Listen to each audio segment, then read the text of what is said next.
So welcome everybody this evening, Wednesday, the 7th of April, 2021. My name is Mazi Ezoke. And today we will be looking at the Eastern Rail Line, the issues and prospects. And to have this discussion this evening, I have the privilege of having Mr. Roland Ataguba in the house. For those of you who do not know, Roland is the CEO of Bethlehem Rails. He was a chairman, technical advisory committee on the Nigerian Railway Bill and the National Transport Commission Bill at the National Assembly. Roland, you're welcome to this program this evening.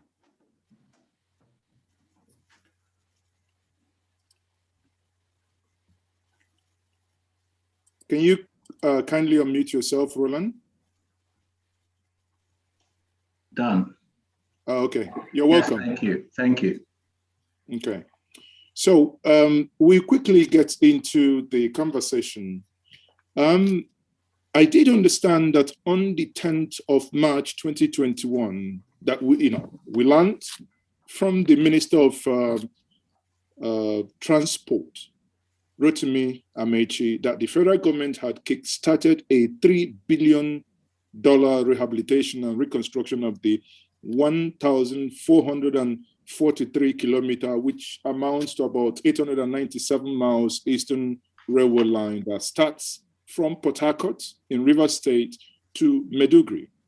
The rail is expected to connect Rivers, Abia, Imo, Enugu, Ebonyi, Anambra, Benue, Nasarawa, Plateau, Kaduna, Bauchi, Gombe, Yobe, and finally, Borno State. Now, for those of us who do not understand this project in question, Mr. Taguba, could you kindly tell us, the viewers, what you know from your expert view about the Eastern Rail Line? What is it all about? When we hear people say Eastern Rail Line, a lot of us are still kind of confused. Can you tell us what that project is all about? Okay, thank you. Your question is rather loaded in the sense that there is a project which you highlighted, which is current, but the Eastern Rail Line is one of two legacy lines we have. Legacy in the sense that they were bequeathed to us by the colonial masters at independence. These lines, and perhaps to give you a background, and this may also answer the question that you posed. Let me just quickly run through these slides, which I think will set the tone, or if you like, a basis for any further questions you may wish to ask regarding the Eastern Rail Line. The Eastern Railway essentially is a railway line, and you enumerated the key cities along the alignment. It runs from Port Harcourt to Maiduguri in the northeast. That is from the southeast, or what is known as the south-south coast of Nigeria, to the northeast flank, and it runs through the north central and parts of north central and into the northeast. But in essence, perhaps we want to touch on the origin of and my slides are not working. Okay, fantastic. Just a couple of slides, by the way, 10, I think, in number. That just tracks history of the infrastructure development of the rail system and how it has evolved over time. And some of the pertinent issues, I think, that any conversation around railways and their infrastructure need to address. That's a map of the legacy railway system. On the right-hand side of your screen is the Eastern Line. and on the left-hand side is the Western Line. They were both built, I think, over a period of, I think, 30 years, even though extensions continued in time. So I think construction commenced around 1898 to 1926. But perhaps if we just go back a bit, NRC was established in 1955 by an act of parliament. And the narrow gauge system was created between 1898 and 1926 with extensions. I know the Borno extension, i.e. from, I think, around Gombe to Maiduguri was in the early 60s. But a decision was made, and this is where the conversation will get interesting. And this is the conversation around what type of gauge, because a lot of people don't really understand what we mean when we start to talk about the track gauge. And this is key with railway. And it's not only a national problem, it's an international problem, but more so in Africa than the rest of the world, who seem to have adjusted and adapted, call it a type of gauge that most people have migrated to, which is the standard gauge. Now, the first standard gauge railway line that's been constructed in Nigeria started around 1981, and I think it's instructive that it's taken us about 30 years or so to complete that. And that was the railway line from Warri to Itakpe through Ajaokuta. It was conceived as a mineral line to service the steel plants in Warri, the mines in Itakpe, and the main steel plant in Ajaokuta. Over time, the government has tinkered with that concept, and it's now being used to ferry passengers mainly, largely because the steel plants are still not working as they should. Now, thinking about, and if you scroll through the infrastructure development, you see stacks and stacks of contracts awarded for railway infrastructure. And that just brings you to where we are today with the award of another contract to rehabilitate. We've got loads of contracts to either build infrastructure or to rehabilitate infrastructure. But that's as far as narrow gauge is concerned. As you can see, this is the map of our 25-year vision. This is our dream for the Nigerian railways. As you can see, it's got railway splattered all over the country as compared to what we started with. And the vision was conceived with a view to connecting all the major economic centers in the country, and it was all built around standard gauge. So we're going to convert our existing lines to standard gauge, and then we're going to build more lines in standard gauge. But of course, along the way, a lot of politicians got their fingers into the pie and started to tinker with this vision. So if you look to the left, you can see the line in red.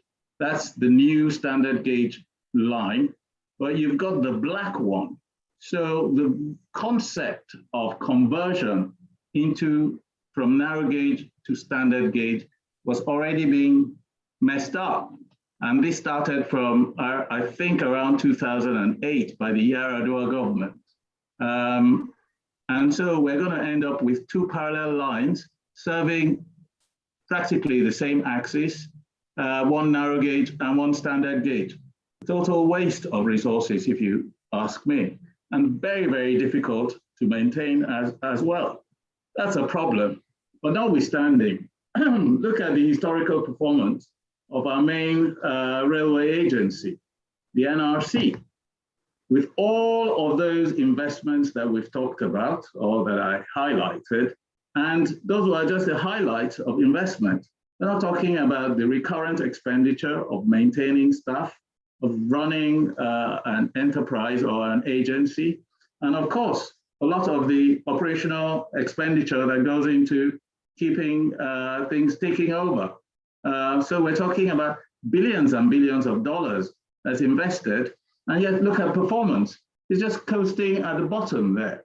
As an enterprise, it's gone bankrupt more than twice. So we've just been wasting resources in the name of keeping a railway system that serves very little purpose. Now, coming back to today, this map represents, and this is taking us back to that narrow gauge system, this map reflects what that contract you talked about entails. Now, I hope I have a highlighter. I'll just use my cursor. You've got this line from Owerri, which is a brand new line that's been built that's going to link Owerri to Ubima. There's going to be a transshipment facility in Asa. Asa, I think, is in Imo State.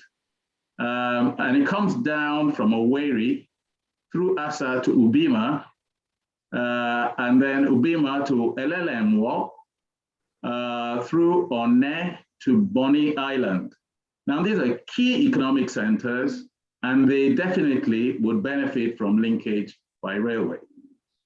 But we're building it in narrow gauge, and this is where the trouble is. The further activity, aside from the fact that we're rehabilitating all of that line, I think 1,433 kilometers of it, from Maiduguri all the way to Port Harcourt. And then, of course, from Kafanchan up to Kaduna is going to be rehabilitated. And then at Riga, Chukun is a transshipment facility as well. And that transshipment facility is necessary because, of course, the need for transshipment when you breaking gauge. Because if you've got goods coming on the narrow gauge line and you get to Kaduna and you need to then go on the standard gauge, either to go down south towards the southwest or go northwest, or from Kano onto the new standard gauge line that's going into Niger, then of course you would need to physically transport, or transship from the narrow gauge wagons onto standard gauge wagons. Now you see, these invariably increases the costs and the time involved in moving your freight by rail. And we lose the advantages of rail in that process.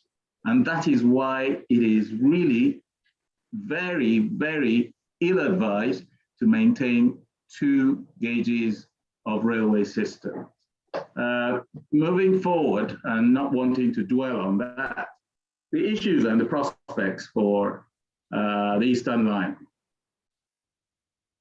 Prospects are great, but you must know how to harness those prospects, because there are at least 12 million tons of freight available for that line alone. It's not the most viable of our lines, but it's an extremely viable line. It's just that relatively, there are more lines, there are other lines that are more viable. But notwithstanding, you've got an axis that needs to be served. Therefore, with 12 million tons, at least, it's a minimum of 12 million tons that's available to railway on that axis. The railway only needs 1.5 million tons per annum for it to be viable. So, you know, you can pick and choose what cargo you pick for railway. Forget about passenger. It's only government that's interested in moving passengers, because of course it's a social service. But a freight operator, a rail operator, from his perspective, if he wants to break even, if he wants to make money, which is his objective, then of course he can't be looking at the passenger business. But we're where we are. We've awarded these contracts, we've been spending money on rehabilitating these lines, and we can't ignore the lines. They exist, they're reality. So what is done is done. How do we then move forward? I say the issue is really, why do we have to keep rehabilitating these lines? That is the question. And the answer to that question is because of the poor operations management performance. It's because the agency charged with the responsibility of operating these lines doesn't know how to make money out of them, doesn't know how to sustain them. And as long as you have to keep going to the Ministry of Finance to ask for money, to pay your wages, to pay your way, you will always continue to struggle. And so we come back to that age-old problem. It is the structure of the industry that weighs it down. If you go to the Enabling Act, it says it gives the NRC the sole authority to run railways in Nigeria. Only the NRC can build railways, only they can operate railways, only they can regulate railways, only they can say anything about railways. Oh well, for you to be able to do anything, you need their permission. And they're very covetous of this power, so they will not relinquish it with ease. And so we've got this problem that we've got an agency that's got all this power and hasn't got the capacity to use it for the greater good. So we've got this civil service culture that's not enterprising. The incentives for private sector investment are just not there. And yet government needs investment from all available sources, not just the federal government. Subnational governments also need to be able to invest. But as long as we've got a constitution that says only that vests the federal government with the exclusive right to make laws for, i.e. the National Assembly to make laws for railways, then of course the subnational governments, being states and local governments, are out of that loop as well. So ways to move to the concurrent list. I'm sorry, Mazi, let me finish. Then you can ask. So we need railways to move to the concurrent list. We need an independent railway regulator. And of course, we need to separate the freight business from the passenger business. Those are my recommendations. Does the gauge matter? That's the argument we've been having for, well, I wouldn't say it's an argument, it's a conversation. Of course, the gauge matters. The nature of railway is not like roads. Standard gauge will use standard gauge equipment.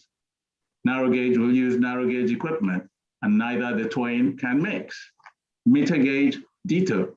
So unless you have consistency in your gauge, then you can't interoperate, and it's a problem. We can live with the problem, but we shouldn't be creating more of this problem. And then, of course, the tribute to my dear friend who we lost recently, Chidi Izua. I included some of these slides that may arise from further questioning in terms of how private investment can come into railway. And of course, what really should be the role of government in railway projects. And then, of course, the bigger picture on return of on investment in railway projects. And there you have it. I hope that has been useful.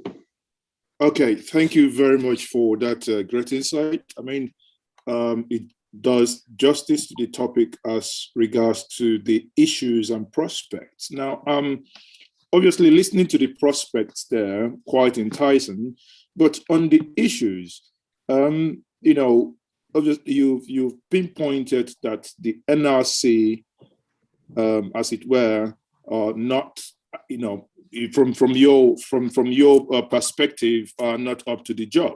Now, my question to you, before I get into more, you know, specific question to the Eastern Rail, is that you were involved in the Technical Advisory Committee on the Nigerian Railway Bill and National Transport Commission Bill. Now, question is, you know, these are things you know, these are things that have been presented to the National Assembly. Where are we, as it today, with these issues? Are they being, you know, done from, are these bills active? Are they, you know, where are we? Can you tell us?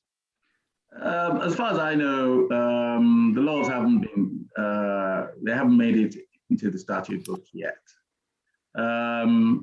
The railway bill was passed in the Senate. It was at third reading in the House of Reps when the 8th Assembly ended.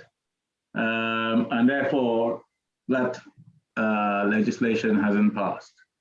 Now, as far as the Transport Commission bill is concerned, that was harmonized and was passed by both houses of the National Assembly, and it went to the president for assent. Now, some toing and froing then started, and I know that it came back to the National Assembly with certain comments, and it went back again to the president for assent. And it's been there with the president for quite a few years now. And to be honest with you, I lost any hope that it would be assented to. But you see, the National Transport Commission bill was quite an ambitious piece of legislation, because we were trying to bring many, it was a multi-sectoral bill involving regulation of both rail, road, aviation, and maritime in one agency. And you can imagine the kind of political dynamics involved in that. Many current director generals were likely to lose their positions or their power, and there was quite a great deal of interest in it. But I tell you that was the best outcome for our circumstance. But notwithstanding, I'm not interested in the politics of it. I'm interested in us being able to move things forward. As far as railway is concerned, we must have independent regulation. Okay. If the others don't want to be in one tent with us, that's great. But things are not working well because we have an NRC that's regulating itself. That's the beginning of the problem. Okay, and these unbound, obviously we are stuck somewhere. It has gone to the presidency, and nothing is happening from there. Obviously your guess could be. I don't know about nothing is happening. A lot is happening, meaning those who are not happy with it are busy stopping it from happening. It's an act that's been debated in the parliament and it's been sent to the president. Don't we have pen and papers to have it signed on? Or, your guess could be as good as mine as to what is happening there. But again, yeah, I agree. So let me move to the next question quickly. The federal government is expected to provide for the Eastern Railway line 15% of the 3 billion. And 3 billion, I think, is about 1,380 billion naira. So federal government is expected to bring 15% of that for the project. Question then is, the balance, I mean, as an expert, you tell us. So the balance, what it means, the balance is going to come by the Chinese financiers. Would that mean that China will bring 85% of that money? Thereafter, to recoup that money, are they going to manage that line, or are we taking as loan that we will be paying back? Good question. I think from what we know and from what is in the public domain, is that the federal government is taking a loan. The nature of the contract is an EPC plus F. That's engineering, procurement, and construction plus finance. So the contractor has helped us to source the financing, but we are the ones who are taking the loan. So essentially, contractor is just like your everyday contractor. He is contracted to build infrastructure and go away. He has no business in the recouping of the funding. We will have to pay the money back from perhaps other sources or maybe from railway revenues, but that is a tall order on the basis of the way we operate at the moment. Exactly. So obviously, from your last comment, it means that the railway is very unlikely to pay for itself. It hasn't done so in its 60 years of operation, and with the way we're structured, it's unlikely to do so going forward.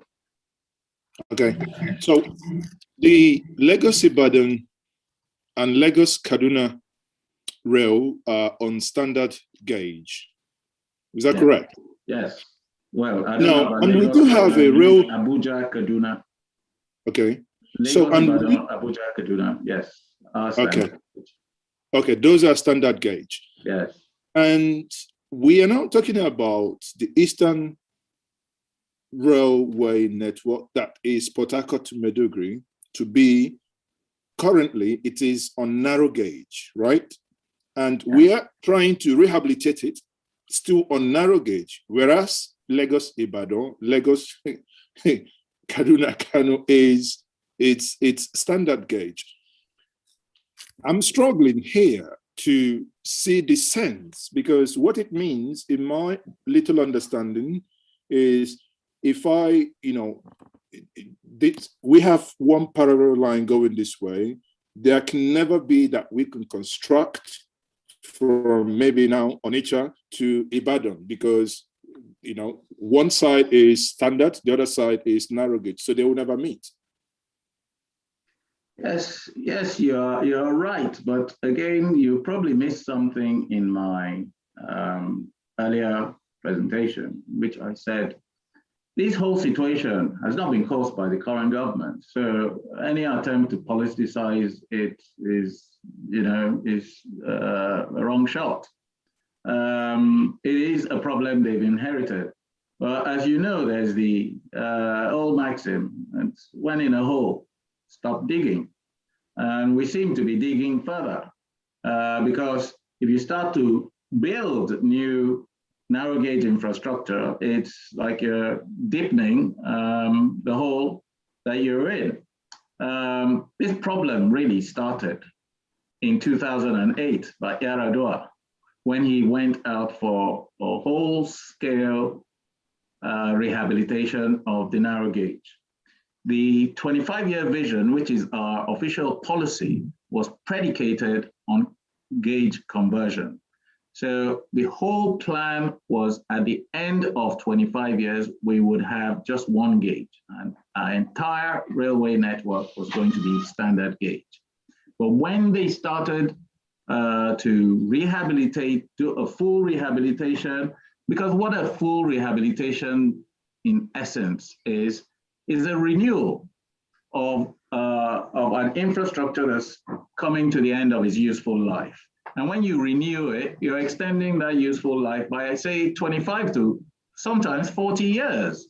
Now, you don't build something, you don't renew something, and with so much money, we're talking billions and billions of, Naira at the time, that I think ran into hundreds of millions of dollars. But now, in fact, what we're doing is we're rehabilitating with billions of dollars. So we're scaling up, it would seem. And so, in a nutshell, you're right when you say your release that we have on one hand narrow gauge network and on the other hand standard gauge, and the two are unable to interoperate. And that was the whole reason why it was a policy. And this policy actually dates back to the Gowon era. That was when we actually decided that we were going to move from narrow gauge to standard gauge. Now, think back to when Gowon was last in power. That was 1976 when he left. So you're talking about, what, 40 years? And we're still talking about narrow gauge, standard gauge. The world runs on standard gauge, and that's what's key. And that was the reason why there was this whole conversation about converting to standard gauge. For you to buy narrow gauge equipment, you need to place special order because you don't pick those things off the shelf. Whereas with standard gauge is there. You can buy off the shelf. They're there because most people are running on standard gauge. So that's the key difference. It's not so much about performance. The performance issues are more technical than they are substantive. Okay. So, I mean, as you said at the beginning, I'm not trying to throw the blame here, but, not to a specific government, but truth must be said. It doesn't make sense in my estimation, because if I take, for instance, in one of my writings, I called it the railway color riot, because this goes this way, this goes this way. Then the question that I would then ask is, where, as you said, where is the 25-year railway vision? Where is the African Union? Where is the ECOWAS rail undertakings? Because if ECOWAS, African Union, are working towards having a standard gauge that we might want to travel from Nigeria to Bamako or to elsewhere, it means where you have the narrow gauge, obviously we don't have a rail that can run on standard gauge, and when it gets to probably Port Harcourt, it shrinks and gets narrower to run on narrow gauge. Question then. No, we actually used to have that problem in Europe before most of them converted to standard gauge. And this is the standardization of infrastructure that needs to happen, and that most African states signed up to from way back. Of course, everyone was aware of the financial implications. And so it was something that was more discretionary, i.e. you convert when your circumstances permit you to.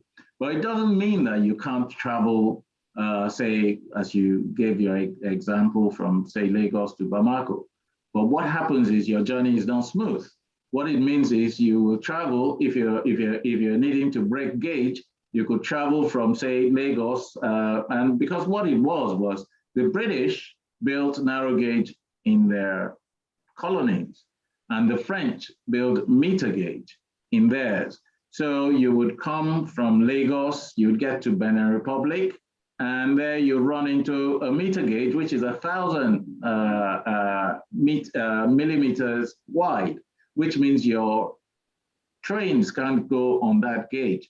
So you would stop, your passengers or goods will disembark and then get on the equipment, get on the local equipment, the Beninois equipment that's running on meter gauge, and that may carry you as far as Ghana, which is the next point where you have a break of gauge, because then it becomes narrow gauge again. And then you'd have to disembark, get on the Ghanaian equipment that will take you to Cote d'Ivoire on that side, and a break of gauge again for you to get on, so what kind of a journey is that? And you see, passengers can alight from coaches and maybe walk the short distance to get onto other trains. But what about when you've got, say, break bulk cargo, when you've got huge consignments of goods, of maybe coal or commodities? They need to be physically unloaded and put onto wagons, onto the other wagons, and so it's just not practical for you to do. And that is why you need to have a consistent gauge. It is very, very simple. It's not rocket science. And that is why we all signed up to do it. So for us to continue to now start to amplify that problem by building new narrow gauge, it begs a lot of questions. What informs the decision to engage in this narrow gauge? Because now, explain to us laymen, my understanding is this is standard gauge, this is narrow gauge, if my sense of physics or measurement is correct. It means we have a narrow gauge today that we are rehabilitating. We are not constructing any new one. So while rehabilitating it, is it not possible just expand it into standard gauge? Maybe a couple of bridges need to be amended in order for them to run smooth. And what were the considerations, in your view, that made us go back to? Because for me, it's like I've got a 2021 Mercedes-Benz. I'm going back to Morris Minor of 1947. I mean, that's the way I look at it. Rather than go with modernity, I'm going back to the past. So, what do you think informed the decision to have the Eastern Rail Line done on narrow gauge? Is that cost? Well, I have listened to the public statements by the government on this subject, and they're not convincing, unfortunately. Cost is the main factor. The plan, as we've been told, is to build a standard gauge Eastern Line. But as you know, when politicians get involved in something, their eyes are always on the political calendar. We have an election coming up in 2023. That is my supposition. And therefore, there is a need for the railway to touch all parts of the country. Otherwise, there'll be disenfranchisement on one axis. And therefore, given the difficulties in finding the funding for the standard gauge, allegedly, the resort and the numbers that have been mentioned are that they needed to source $15 billion to build a standard gauge, which again is doubtful. And that all they need to do this rehabilitation is, I think, rehabilitation is actually under 2 billion. And then the new extensions add another billion or so to the cost, making around about $3.2 billion to do this. But there are silver linings to this. We will have railways operating on the eastern flank. Right now, we don't. There's an Aba-Port Harcourt service that's rather epileptic and doesn't do justice to that axis. And that is a very key economic zone of the country. And therefore, even if it's a narrow gauge system that you're running, key decisions that we need to make now. I mean, look, where I'm at, and this is the point I've talked about in terms of the issues and prospects, where we are. They've awarded these contracts. Sometimes you can't walk these things back. Now, how do we ensure that we obtain optimal value for these for these investments? And this is why we must not keep going back to these start, stop situation where we just keep awarding contracts. This government comes, awards contracts. Meanwhile, look at the performance of the agency itself. How many people really benefit in terms of services? How many people do they convey? How much goods do they convey year in, year out? But there's a lot of money going into the sector and nothing is coming out, or nothing tangible, or nothing of glory.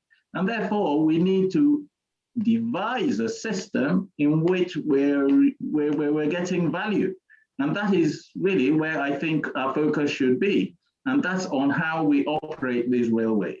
If we continue to leave these things as they are, we will be back here again talking about the same railway that doesn't serve a purpose. Well, that's, listening to that, I keep, again, I don't want to, belabor the issue, but so what I'm hearing from you is that we are at a stage where a decision has been made. There is nothing else we can do. It means that the narrow gauge will have to go on. No, we were going to keep the narrow gauge. That decision, as I said, was made from 2008. The moment Yar'Adua made those decisions to rehabilitate, you've extended the life by 25 years. So you've got to put it to use. And so we are putting it to use, or we have not been putting it to use or to optimum use. I mean, putting it into use by putting more money into it. Precisely. But sometimes you need to spend money to make money. But no, don't get me wrong. The Yar'Adua government and Jonathan governments invested about 67 billion naira in rehabilitation contracts in 2011. 2011 is less than 10 years ago. 67 billion naira to rehabilitate this same Eastern Line. What has happened to that? We've wasted all that money, and now we're back again to rehabilitate the same less than 10 years on, and trains have not been running on that service, on that axis, and we're now spending more money to rehabilitate. Okay. Instead, this money is now being borrowed that somebody is going to have to repay. So, until we start to sit down and take a deep look at how we're turning these things around to make sure that we don't find ourselves in these same holes again. And that is how we run these things. It's about sustainability. So we spent, in your words, we spent 67 billion under Yar'Adua and Goodluck Jonathan. And here, couple of years later, we are spending 1,380 billion. What a leap. And we're not going to standard gauge. We are still where we are. And the money is increasing. Apart from the little lines that veer off to Owerri, as you showed in your presentation, that is, honestly, I do not believe we are getting value for money here. And the question I asked you before, it appears you didn't, or you kind of tried to avoid it. I'll repeat again. Is there anything we can do to probably revert back? Because you are, what you trying to say that we're not going to blame this government, but if rain is hitting you, there must be a point that you begin to retrace your steps. Yes, let's assume and let's take it that Yar'Adua government or Goodluck Jonathan didn't get it right by wanting to renovate the narrow gauge. Can't we now get it right?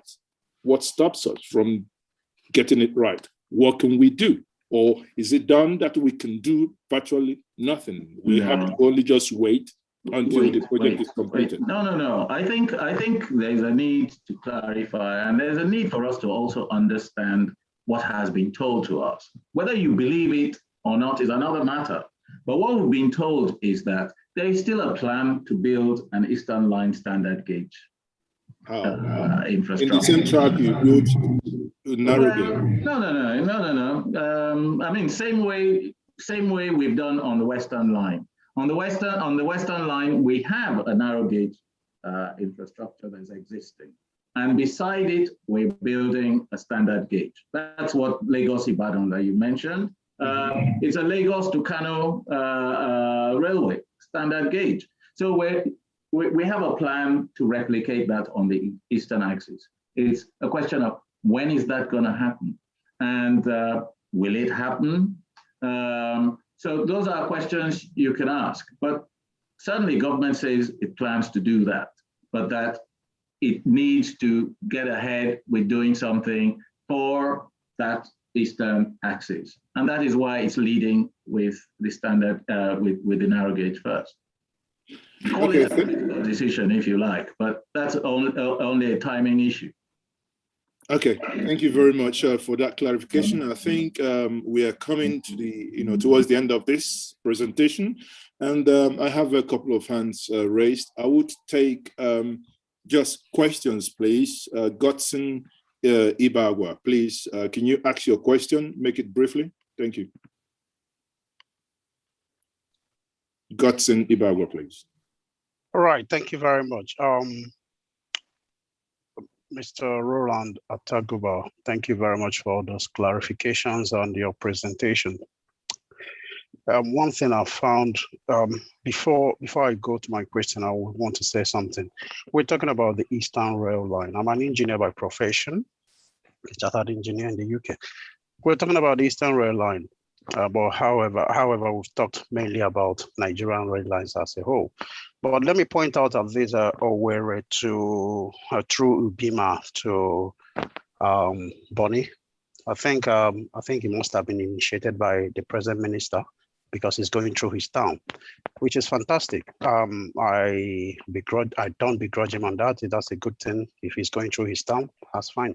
However, I want to say that even though it is going to be a narrow gauge, which I've seen from your presentation, I don't think there's any harm to it, provided there is no other connection from any other place. If that line goes straight to Bonny Island, which is an export zone or wherever, and there's no other line to connect to it, it's going to be a cost-effective this thing, because I believe the whole thing is all about cost. If you want to replace a standard, a narrow gauge to a standard cost, that means you have to, from beginning, replenish or replace all the slip passes all through the line, which is going to be heavily cost dependent. But if they are going to maintain a narrow gauge line and say they are refurbishing some areas and some areas are still okay, it makes sense somehow cost-wise to remain a narrow gauge line, just because of the cost of replacing all the slip passes from beginning to end. So have we found out the differential? Have we found out the differential? My understanding is that's a different conversation. We can go that. I understand that you're on point on that, but that's a different conversation which can be heard or can be analyzed by the people. Okay, so can you quickly come to your question? So my question is this: I've listened to many guys on Zoom and all this. All we do is point out problems with our people, with our Nigeria, with our constitution, with everything. And the question I keep asking is this: we know these problems. Everybody knows this problem. You can see that we have experts on these problems, people in government, people outside government. I was listening to Amechi, the present Minister of Transport, just the other day. Please, can you go to your question? I'm coming to that. I'm leading to it, Maz, just hold on. I was listening to him, and he was mentioning about Ganduje, who is very much interested in building intrastate lines in Kano State. And the only impediment he has so far is that this NRC, which Mr. Roland has just mentioned, or Engineer Roland, sorry, I don't know your title, which he has just mentioned, that NRC is the only operator that is licensed to do this. And Ganduje was just frustrated. I'm mentioning Ganduje because we in the East, we always think that this is peculiar, this is political or whatever. But Amenchi told us that Ganduje wants to connect the whole line within Kano State and all that. And it's very impossible for him because of this NRC clause or whatever. Thank you very much. Now, my question, sorry. My question is this. My question is this. My question, let me ask you the question now, straight to the question. Taken 3 minutes. I've just straight to the question, please. So my question is this. Why are we not, if the whole country wants to change this, why is it that we don't know the process of working through it? Or is that we are so lazy to walk through our talk? That's the question. Thank you very much. Marcel, can you please ask your question, please? Okay, thank you so much. Mine is just going to be very straight. Now, I traveled by road from all the way from Maiduguri to Kano to Kaduna. They are all dual ways. And once you hit Zuba, you make a narrow way. That was before Goodluck Jonathan decided to dualize it, okay? You make one way all the way to southwest and all the way to southeast. So I often look at this and I ask myself, is this deliberate? I do not believe that consistently for over 50 years. Are you talking about rail or road now, please? Both rail and road and any other infrastructure. Okay. International airport, seaport, anything that has to do with the East is always being kept pending and always being planned. Okay. Is this coincidence? Please, I need to know. Okay, thank you very much. Roland, I hope you're taking notes. We just need to take all the questions so that you can treat them at once. Can I have your question, Mr. Noble? Uche. Okay, thank you very much, Mazi. It's been a wonderful time in your moderation yesterday and even other days. Thank you so much for this opportunity to ask my question. Let me get straight to the question, I would have made comment, but time will not permit. Currently, a whole lot of marginal fields in oil exploration is littered within the axis of Imo State through the Ubima axis, the Ebema axis. And so I find very interesting the effort of the minister to create or add in the old plan this new line that gets into Owerri, at least a coverage for Imo State, and then all the way to Bonny Island. My question is to the engineer, is there a plan to have crude freight carriers? Because in that industry, one of the biggest challenge of operators of marginal field is that sometimes they have to obtain licenses for trucking, and trucking of crude is fraught with a lot of dangers. And I see in Houston, you know, the petroleum products are run on rail, and that makes it very economical. So thank you very much. That is one. And then just one more point I wanted to point out. Mazi, when you were making comment of the amount spent in the rehabilitation by the Goodluck Jonathan and Yar'Adua's government and the amount that is being proposed right now, I just wanted to point out that what is being proposed now will go all the way to Maiduguri, to Borno, as it were, while that amount spent in the past was just to the extent of the rehabilitation, which I think was just between Enugu and Port Harcourt at that material time. Okay, thank you very much. I had the privilege of running on the Ibadan line, and it was very pleasant. Yeah, thank you very much, Roland. I believe in your answers, you can probably make that clarification if in the previous rehabilitation, if it got to Maiduguri. Quickly, please, if you're making your question, if you're putting up your question, make it very brief. I'm going to take Omar Magbele, please. Can you quickly unmute yourself? Less than 1 minute, please. Less than 1 minute, that is difficult. Please, no, it has to be because we are Mazi, thank you. Or else. Roland, it's good to hear you again. And most of the discussion I've had in the past with Roland, and what I will say to all of us here is the government is not consulting with the rest of the industry around transport, because the existing roll haulage user, the existing passenger transport companies, they are the key people who need to invest in the railway, because they need to transfer their goods and people on the railway. If they're not part of the discussion with the government going forward, then our railway infrastructure will be built and not used. It's as simple as that. Thank you very much. That's quite precise. I appreciate that. Can I have the last question from Jomomo, please? Quickly. Can you unmute? Okay, apparently not ready. Roland, can you quickly, the questions that was asked, can you quickly do justice to that question, then we'll wrap up. Thank you. Okay, thank you. And thank you. Some quite interesting comments and questions there.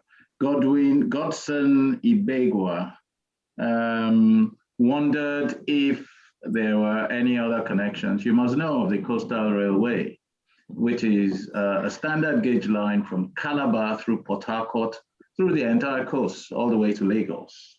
That, of course, will interface with this line.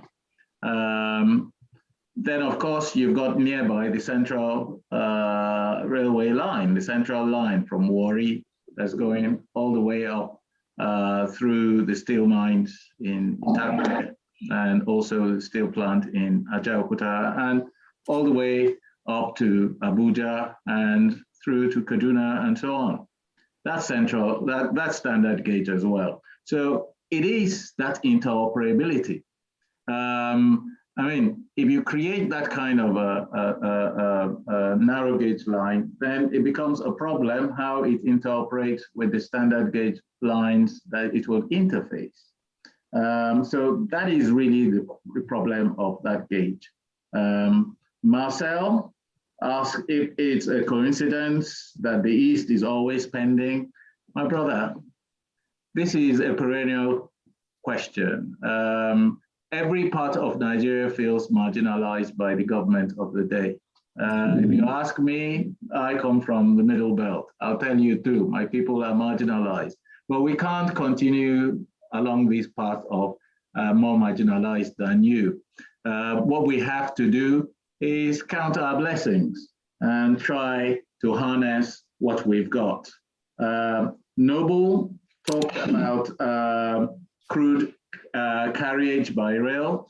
Yes, it is a possibility, and yes, it has been talked about in the past. But the best means of carriage of fluids, such as crude, pipelines.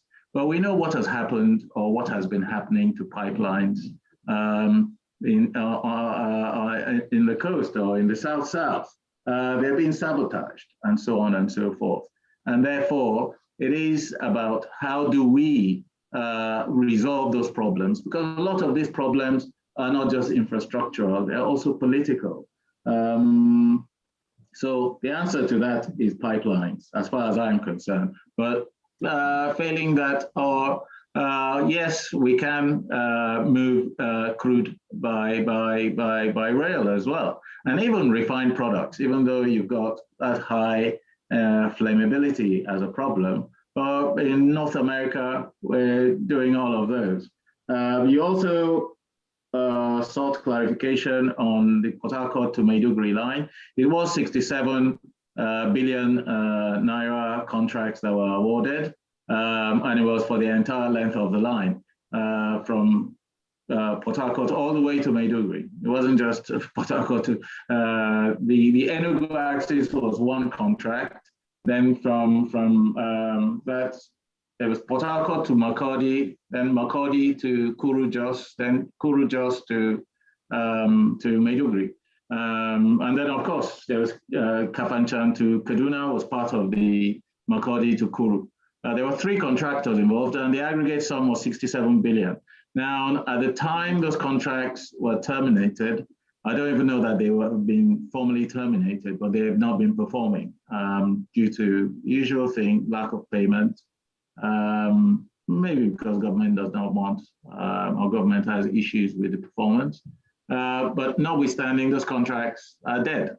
We probably spent between 55 and 60 billion already.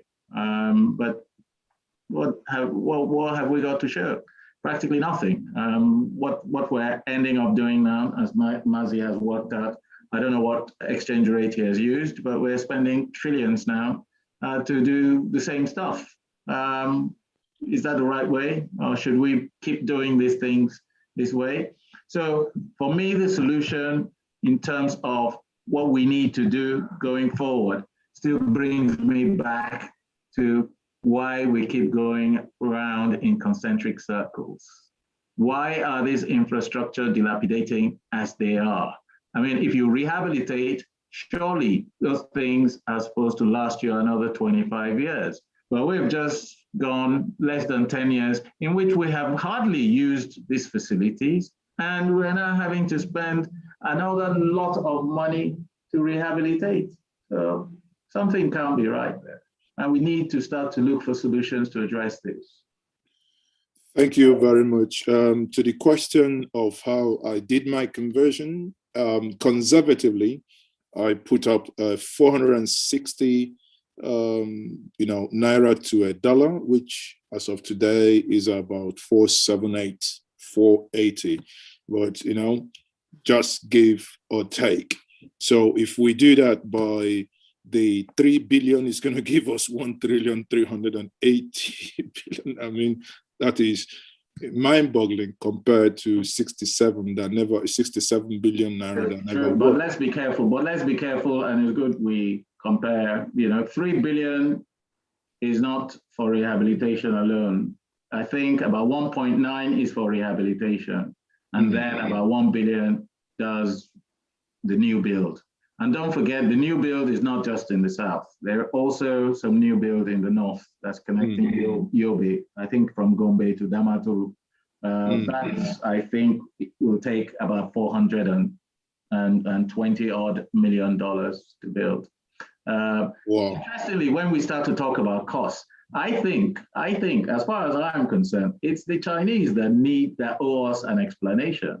But maybe our government is not holding them or taking them to task as they ought to. But their numbers just don't add up. And it's not just peculiar to Nigeria, it's all over Africa. You look at the costs of the projects that are being undertaken by Chinese, and it's like we're beholden to them because they're bringing money or they're funding these projects. But the funds are not a gift. The funds have to be repaid. And therefore, we need to be more critical in assessing the value that, the cost of these projects. I'll give you an example. Lagos to Kano in 2006 was awarded at $8.3 billion. That's a 2,733 kilometer line. That worked out. And I remember attending a presentation in 2008 by the Chinese contractor in which they were actively lobbying the then Minister of Transport, who was Desani Madueke. And the threat by the Yar'Adua government was to cancel the contract. They wanted to cancel it because they thought 8.3 billion was an inflated amount and what have you. And I recall at the time, in fact, I think I still have that document that was produced by the Chinese. It states there very clearly, the average cost of construction in Nigeria for railway is $3 million per kilometer. This is a fact that they have provided us. So how come they have built Abuja to Kaduna at $5.2 million per kilometer? How come they're building Lagos to Ibadan at nearly $6 million per kilometer? And these costs keep racking up. Now, if you look at these narrow gauge that they're building, LLM to Bonny is about $10 million per kilometer. So we need to interrogate the Chinese more. And I think a lot of the issues arise from the way we procure these contracts. Contracts are procured with the Chinese before advisors are brought in to advise the government. In fact, advisors are just brought in to supervise the construction, not to advise on the preparation of the contract. So we have these structural problems in the way we're awarding contracts because, of course, how do these contracts originate? Our president meets their president and they talk about how they make relationship, how they deepen the relationship and blah, blah, blah. Oh, we need railway. Oh, we've got railway people that can build railway. And before you know what, our government has signed a contract with these guys. And we haven't taken any good technical advice. I'll give you an example. That Lagos-Kano contract that Obasanjo signed, 8.3 billion. They went through a kind of a hoax of, I don't know whether I'm allowed to say this in public, but it wasn't competitively tendered. It wasn't competitively procured. Why should we continue to do things like this? And in this age, the Chinese in their own country will not procure things that way. So why do we let them come and play these kind of games in our country? Well, that's a very good, fine place to leave it. In this case, in a capitalistic, environment, everyone can put up the price, but the one who is silly enough to pay the price that is being put up without putting due diligence to it is the one to blame. On that note, I will say once more, thank you very much for joining us this evening. It has been a very interesting conversation, and it's the conversation will still, we will keep on as the project progresses. If you permit, we might have to bring you back at some point to review the progress made. The project, according to the minister, they said they started last month. And I think when we hear starting last month, it might, in my estimation, still be the conversation level, because obviously people along that line are not seeing any activities. But be that as it may, thank you once more, Roland, for your time this evening. And thank you everyone for tuning in. Thank you for those of you who joined the conversation. Want to stay on time. Thank you for your time. Thank you.